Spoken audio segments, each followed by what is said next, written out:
No more than existing forces of production can at one stroke be multiplied to the extent necessary for the creation of a communal society.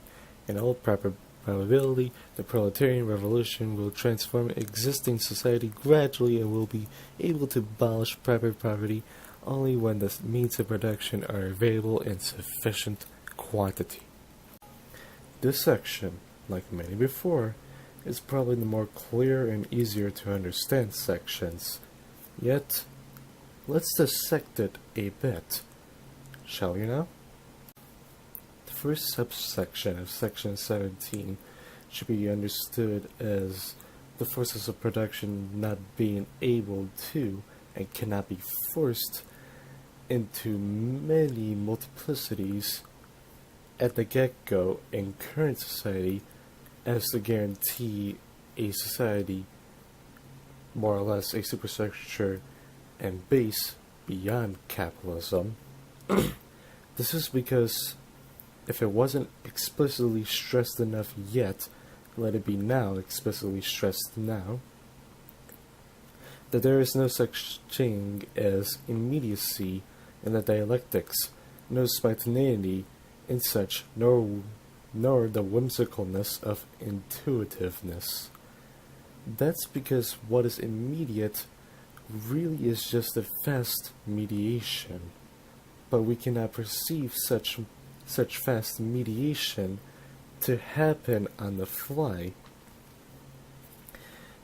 As the case carries on, spontaneity, as is proved even in medieval times with rotten meat and fly eggs by a scientist that I cannot remember right now, that spontaneity and every other spontaneity is incorrect perception of a thing taking time to happen and not noticing the stages in between the original form and the derived form.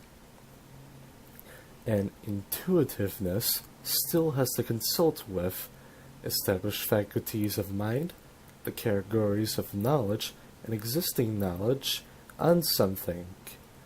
But since such things are either fresh in mind or exposed to a person so many times, that intuitiveness really just means it just makes sense in a person's mind.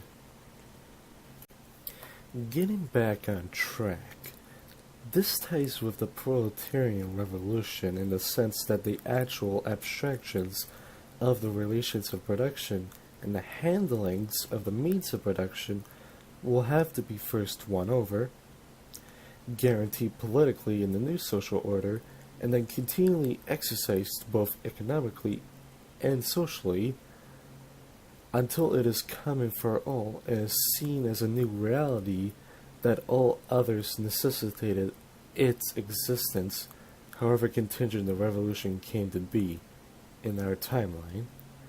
For contingencies always generate their necessities that allows them to exist as such even when it wasn't foreseen. After all actions have unforeseen consequences, and we only will experience it when the consequences chooses themselves to have bearing at any moment in the future or in the present. Above all, it will establish a democratic constitution and, through this, the direct or indirect dominance of the proletariat. Direct in England, where the proletarians are already a majority of the people, indirect in France and Germany, where the majority of people consists not only of proletarians, but also of small peasants and petty bourgeois who are in the process of falling into the proletariat, who are more and more dependent in all their political interests on the proletariat, and who must, therefore, soon adapt to the demands of the proletariat. Perhaps this will cost a second struggle, but the outcome can only be the victory of the proletariat. Democracy will be wholly valueless to the proletariat if it were not immediately used as a means for putting through measures directed against private property and ensuring the livelihood of the proletariat. The main measures emerging as as the necessary result of existing relations are the following. 1. Limitation of private property through progressive taxation, heavy inheritance taxes, abolition of inheritance through collateral lines, forced loans, etc. 2. Gradual expropriation of landowners, industrialists, railroad magnates, and ship owners, partly through competition by state industry, partly directed through compensation in the form of bonds. 3. Confiscation of the possessions of all immigrants and rebels against the majority of the people. 4. Organization of labor or employment of proletarians on publicly owned land, in factories and workshops, with competition among the workers being abolished, and with factory owners, insofar as they still exist, being obliged to pay the same high wages as those paid by the state. 5. An equal obligation on all members of society to work until such time as private property has been completely abolished, formation of industrial armies, especially for agriculture. 6. Centralization of money and credit in the hands of the state through a national bank with state capital, and suppression of all private banks and bankers. 7. Increase the number of national factories, workshops, railroads, ships, bring new lands into cultivation, and improvement of land already under cultivation, and all in proportion to the growth of capital and labor force at the disposal of the nation. 8. Education of all children, from the moment they can leave their mother's cares, in nationalist establishment at national costs, education and production together.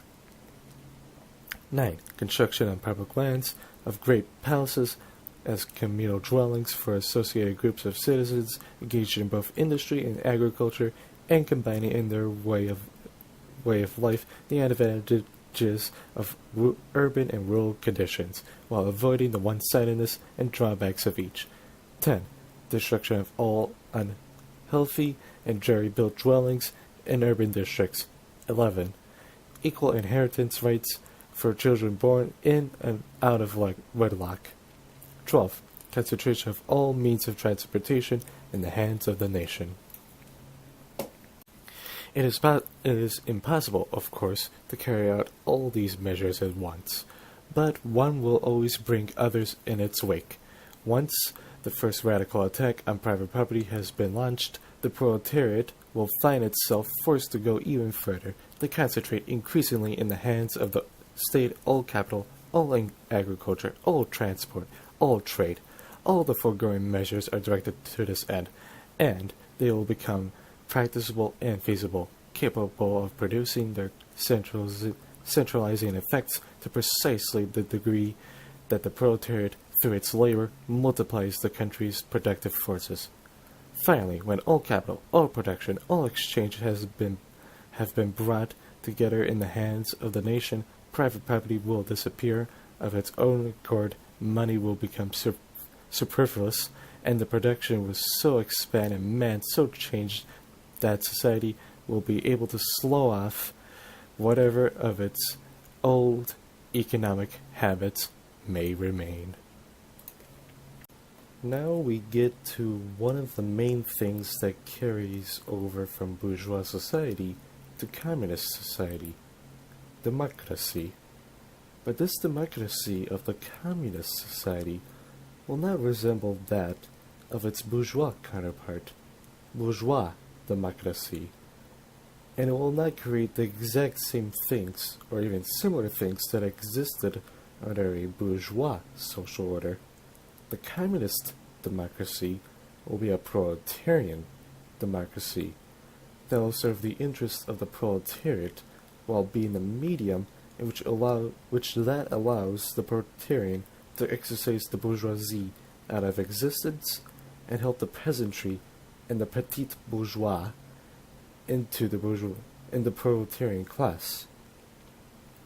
And since in this series we have constantly pointed out the USSR as the first example to prove Marxism and to later expand the Marxist movement, let us point again to the USSR with its Soviet democracy and democratic centralism that allowed the Communist project to live and expand upon itself and later influence other parts of the world.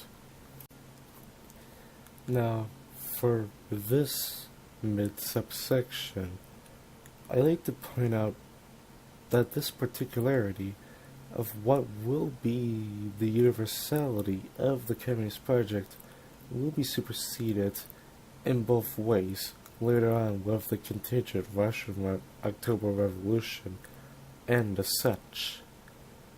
But do take stock of what those demands are in this particularity of the Communist project and respect the material conditions that Marx and Engels were living in back then that are radically different than ours today.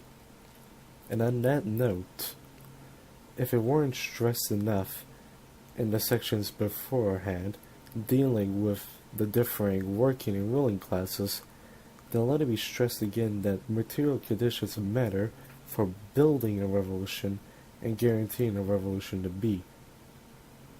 For if you do not have the proper conditions present for such, or do not know how to blueprint such in order to bring them to your country or to your area as such, then you cannot really guarantee it to happen in your area. Of course, this subsection, and ultimately the end of section 18, talks about gradual or mediated steps towards the Communist project and away from the capitalist social order. I like to not retread old grounds, of which has been covered in section 17, and I like to emphasize rereading that section, since this subsection is ultimately a particularization of the universal understanding of how dialectics treats immediacy and the whatnot. Ultimately, this subsection serves to answer the one-stroke question, that is, no, in the most simplest terms. Now let's move on with this section and see the remaining sections present in the Principles of Communism.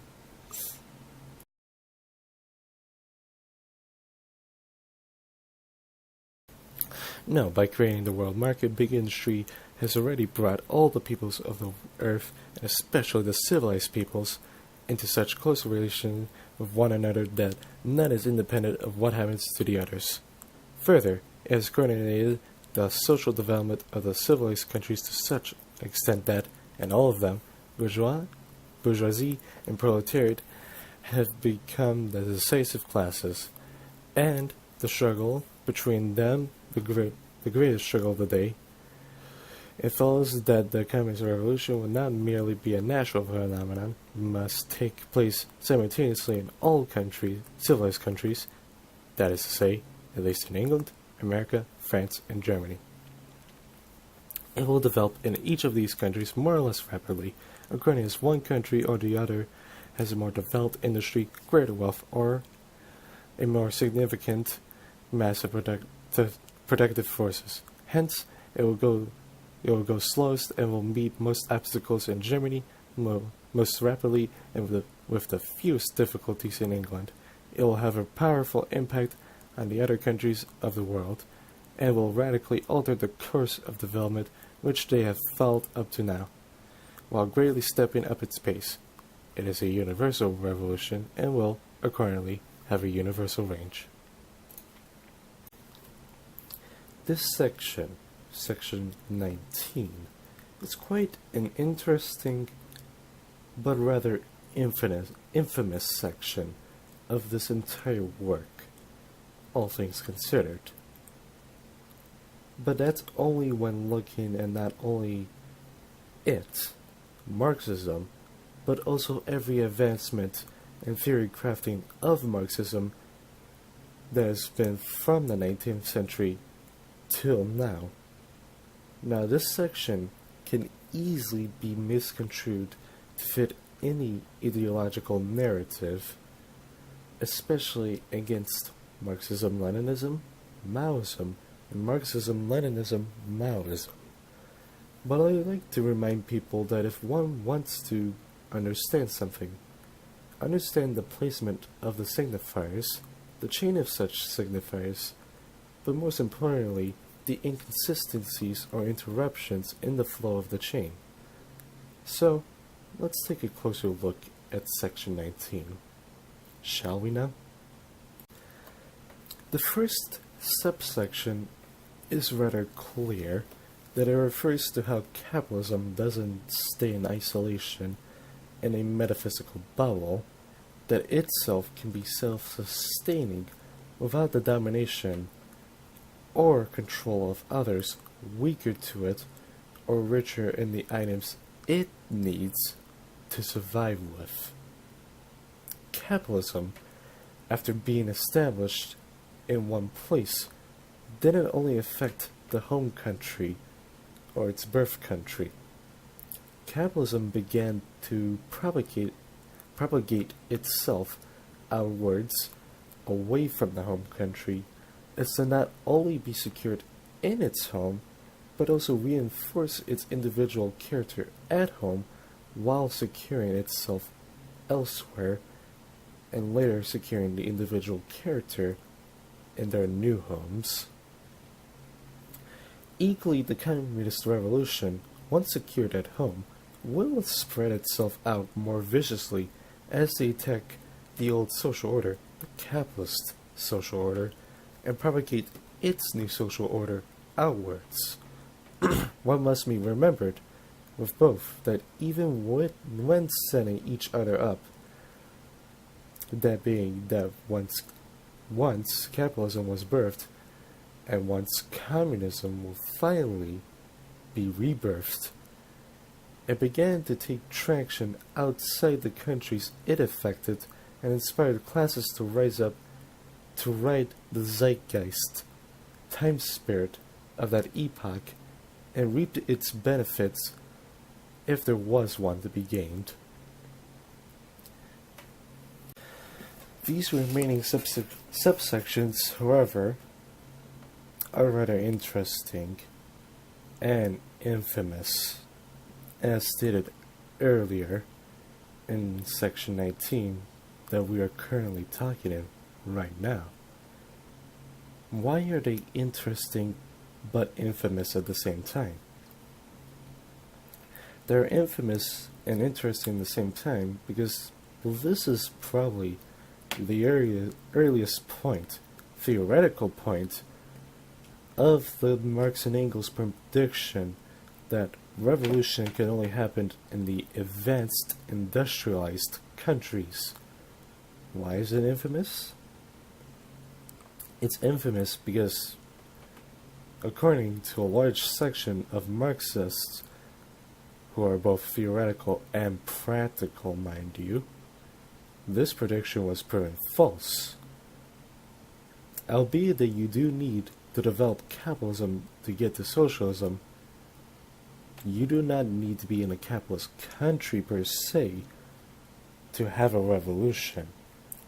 But how was it proven false? This was proven false as to point back to the RSFSR, or the USSR as it will later supersede itself to. It's because of that country, that Russian October Revolution that I keep bringing up. That happened. But not only did it happen before the 1919 Spartacus Revolution in 1917. Not only that, but they even succeeded where the Spartacus Revolution was ultimately crushed by, I think it was the German National Army, or the Freikorps, yes, the German Freikorps, which was basically a paramilitary right-wing group. But even going beyond that, the influence of communism everywhere else in the world was heavily thwarted to make revolution impossible. However, without this error, without this prediction being proven wrong, we cannot even truly function on a conscious level, because we need errors to exist in order to learn from such and to supersede from such. But not only that, but our consciousness relies on errors to exist on a major extent, and the fact that it still lives within a realm of error making.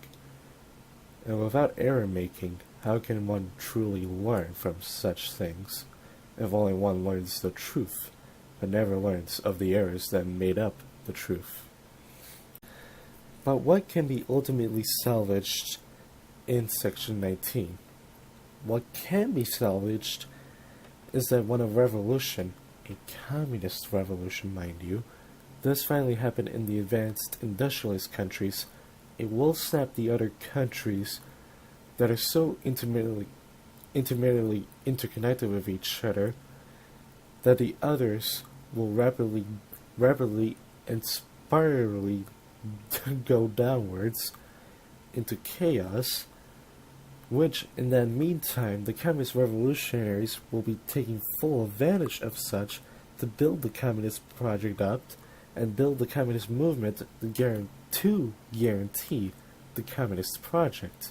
However, this point seems rather accelerationist, if one were to construe what I have said as a point of spontaneity and not of mediation. Spontaneity, as earlier talked about in section 17, does not exist. And just because a revolution happens in one country does not guarantee that a revolution will happen in another country at the same time, or a similar enough time, to the primer country. This can also be pointed out with market crashes. Case in point, the 1929 Great Depression that happened in the USA and later spread out throughout the world. Markets that were way closer to the USA market crashed sooner than the markets that were less connected with the USA market. Markets that were closer to the USA market, like Canada, Mexico, and Great Britain, crashed way sooner than markets like France and whatnot, and markets and economies, not markets, that weren't even tied with the USA markets didn't experience the Great Depression as fast as the French markets, assuming that they are capitalist economies. And if those very economies were actually socialist economies, they didn't even face a Great Depression at all, but rather, in a twist of irony, considering the Great Depression and all, a growth in their economy when the capitalist economies slumped. Getting back on track, albeit that a revolution cannot simultaneously cause other revolutions to happen, if a revolution does happen in an advanced industrialized country, it will sooner draw the other countries into revolution when the less advanced countries succeed in their revolutions, considering the modern material conditions and the contemporary ones as well. And then the dominoes will fall after the first contingent revolution happens in the remaining capitalist countries that were advanced and industrialized in comparison to the less advanced or the less industrialized countries. Because that very contingency will necessitate the others to fall, as it also sees its necessity guaranteed, yet again, by its contingency of existence.